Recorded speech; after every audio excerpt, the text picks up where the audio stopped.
The religion of the Bible has always been the same. It is simply the Word of God. By Chris McCann.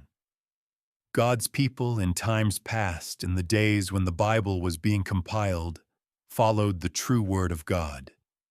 And as the true Word of God for a time established a nation, the Jewish nation of Israel, as the outward representation of the kingdom of heaven on earth, God's people were a part of that nation at that time.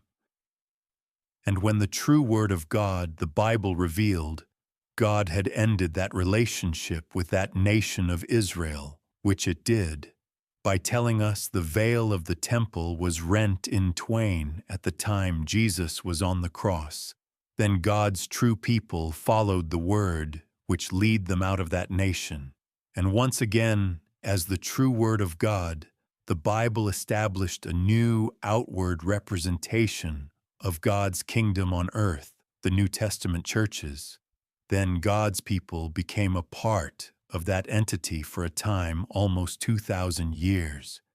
Yet when God's true Word, the Bible, indicated once again that the judgment of God was upon the New Testament churches, just as it had previously been upon the nation of Israel, then God's true people continued to follow the Word of God, the Bible, which directed them to leave the New Testament churches.